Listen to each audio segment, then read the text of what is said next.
अपने भाई का एक कमेंट आया जो अपनी फर्स्ट बाइक लेना चाहते थे।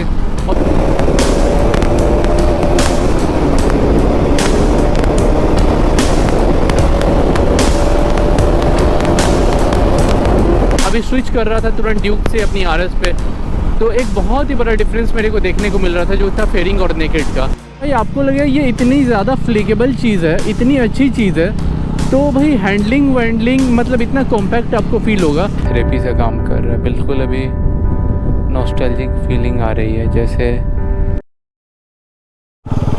Good morning my YouTube family and once again welcome back to my YouTube channel and I am Nikhil Chaudhary and I am so sorry guys. 2 दिनों का गैप हो चुका है अपने 30 डेज़ चैलेंज में, तो जैसा कि चैलेंज ब्रेक हो चुका है ऐसा मैंने सोचा नहीं था, क्योंकि बीच के जो कुछ दिन थे जैसा मैंने आप लोग को बताया कि मैं अपने घर में कुछ काम करवा रहा था फिनिशिंग का। तो अब भाई उसमें क्या हुआ मेरे साथ कि पूरा दिन ऐसा टाइम निकल जाता था कि 2 मिनट का भी फुर्सत नहीं रहता था कुछ काम में। तो जैसे तैसे कर भाई मैंने पूरा दिन अपना बिताया और आप विश्वास नहीं करोगे मेरे को 10-11 बज जाते थे सारे काम ख़त्म करते हुए।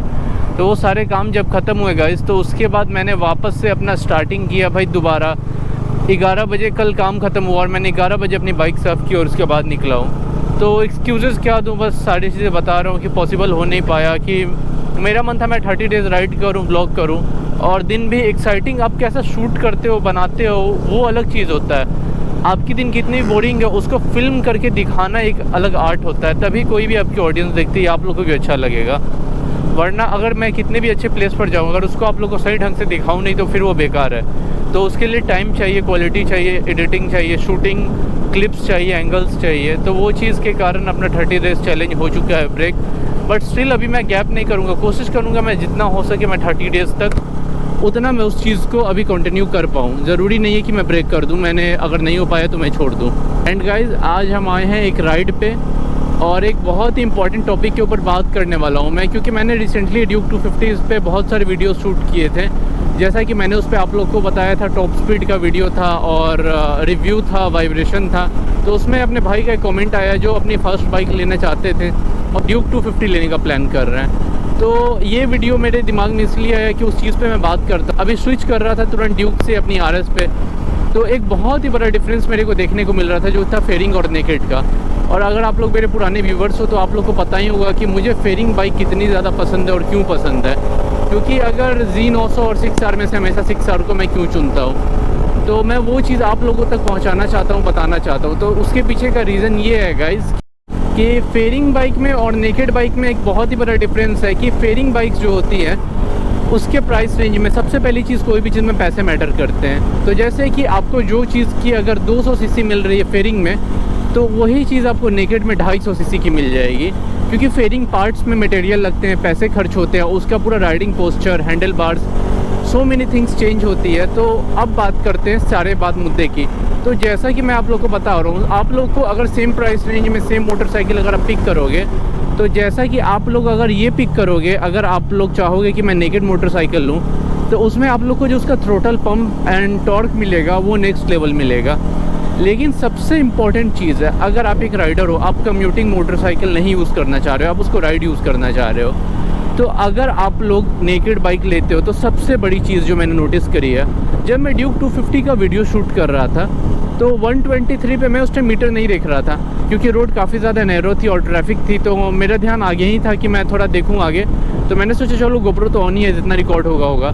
तो मुझे लगा कि बाइक ज़्यादा गई है, बट बाइक सिर्फ 123 पे थी। तो उस दौरान हुआ क्या कि विंड ब्लास्ट इतना ज़्यादा लगता है कि उस टाइम पे आपको वो देखने को मिलेगा कि ये भाई अभी 123 गई है। और मैं शॉक हो गया क्योंकि इतना ज़्यादा विंड ब्लास्ट लग रहा था मुझे। और मैंने नोटिस किया कि मैंने डबल पिन लॉक हेलमेट को नहीं लगाया था, तो डबल पिन लॉक था नहीं, तो वो खाली हो गया, लॉक भी खुल गया। फिर मैंने नोटिस करा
तो गाइस सॉरी, मैं थोड़ा राइड कर रहा था जिसके कारण मेरा ध्यान आप लोगों पे नहीं गया। तो जो चीज़ मैंने सबसे पहले नोटिस करी ना, वो ये थी कि मतलब 100 से नीचे आपको इतना ज़्यादा मज़ा आएगा उसमें भाई, आपको लगेगा ये इतनी ज़्यादा फ्लिकेबल चीज़ है, इतनी अच्छी चीज़ है।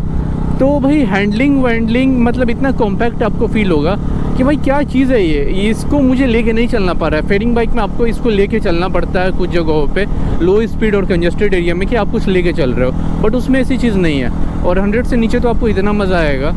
लेकिन सबसे इम्पॉर्टेंट चीज़ होती है फ़न से भी ज़्यादा राइडिंग में, फेयरिंग मैं इसीलिए चूज़ करता हूँ। हाई स्पीड पे इसका वेट जो होता है वो हैंडल ओरिएंटेड होता है, पूरा वेट आगे की तरफ होता है, जिसके कारण आपको तीखे जो लीन्स होते हैं या फिर डेडली कॉर्नर्स होते हैं हाई स्पीड में, आपको बेटर कॉर्नरिंग मिलता है। ये चीज़ आप इग्नोर नहीं कर सकते। तो ये चीज़ जो है आप ट्रैफिक एरिया में थोड़ा आप स्ट्रेस हो जाओ, वो आप एडजस्ट कर सकते हो। लेकिन आप जो है आप हाई स्पीड पे 100-150 की स्पीड पे आप कोई टर्न कर रहे हो बाइक, तो वो चीज़ आप कैसे एडजस्ट कर सकते हो, कैसे एक्सपेक्ट करोगे। तो ये सारी चीज़ें मेरे लिए ज़्यादा इंपॉर्टेंट है फेयरिंग में, जो कि आपके लिए भी होनी चाहिए।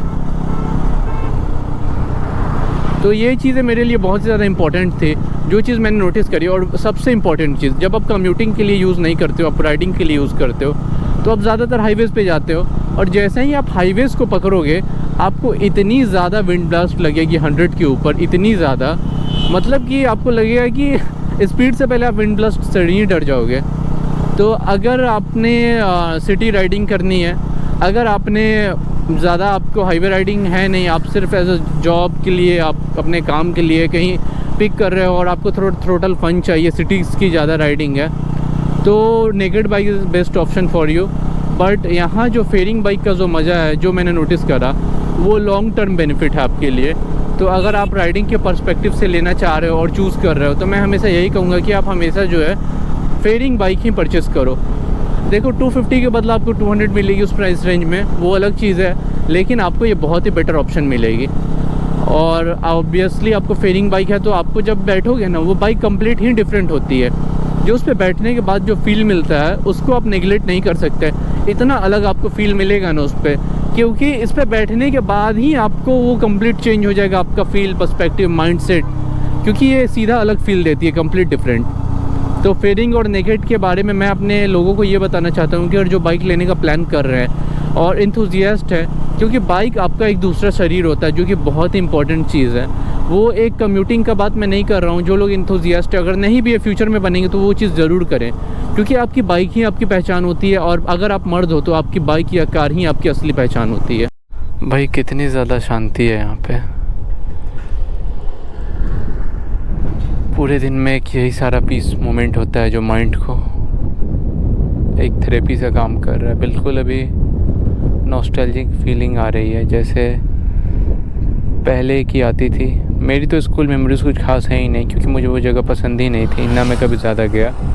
बट जैसे ही वो जो थकान के बाद जब आप घर आते थे और टीवी पे ऑसवर्ल्ड वगैरह देता था, मिस्टर बीन, थॉमस, और खाना लेके हम बैठते थे घर पे, तो उस टाइम पे जो फीलिंग आती थी ना, रिलैक्सेशन, सेम वैसा ही है। लग रहा है मैं कहीं लॉन्ग राइड पे आ गया हूँ। थोड़ी देर यहाँ टाइम स्पेंड करता हूँ, फिर आप लोगों से बात होगी।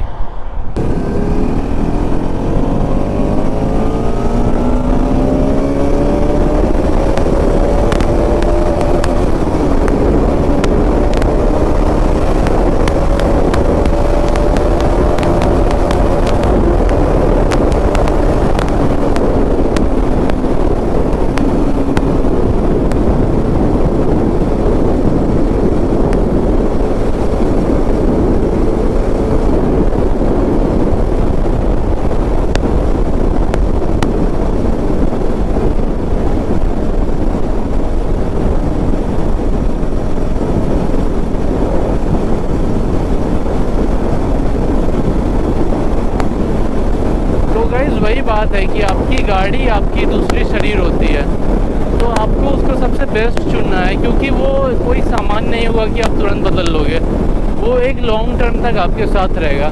तो अगर आप हाईवे राइड प्रेफर करना चाह रहे हो या चाह रहे हो कि मैं फ्यूचर में मोटो व्लॉगिंग कंटेंट क्रिएशन करूँगा, देन आई विल रिकमेंड कि अगर वो 400 सीसी की मशीन नहीं है या 400 से ऊपर नहीं है, तो नेकेड मत खरीदो, क्योंकि प्राइस में 400 के आसपास में बहुत अच्छा बेनिफिट मिल जाता है। अगर 200, 250, 300 तक लेना है, 400 से नीचे, तो आप फेयरिंग बाइक परचेज़ कर लो।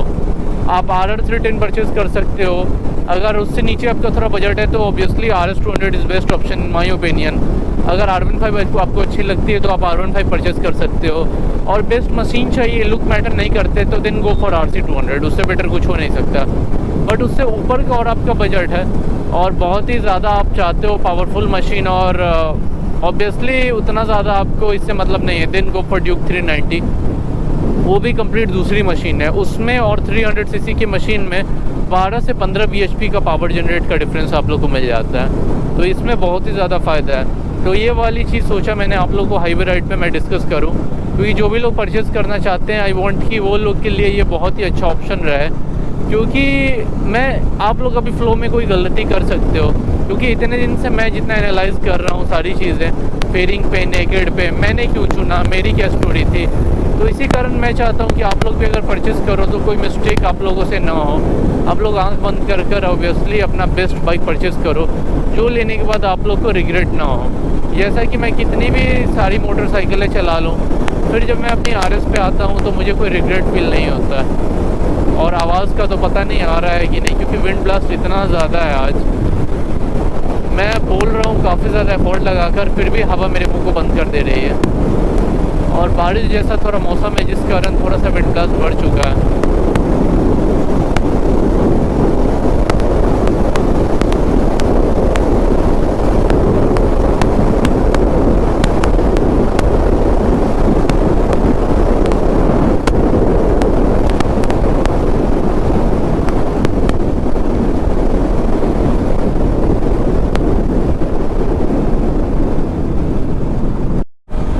गाइस, तो ये था मेरा ओपिनियन फेयरिंग और नेकेड के ऊपर। तो आप लोगों को आई होप ये वीडियो अच्छी लगी होगी, इन्फॉर्मेटिव रही होगी जिन लोगों को लेना है। और राइड पे भी आप लोगों ने काफ़ी ज़्यादा एंजॉय किया होगा।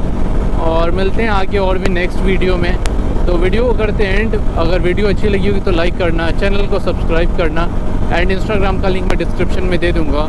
वहाँ से आप लोगों को सभी वीडियोज़ की क्विक अपडेट्स मिल जाएंगी। और जितने भी आप लोगों को ट्रेंडिंग रील्स, फ़ोटोज़ अच्छी क्वालिटी के वहाँ मिलते रहेंगे, जहाँ मैं रेगुलर अपडेट करता रहता हूँ, पोस्ट करता रहता हूँ।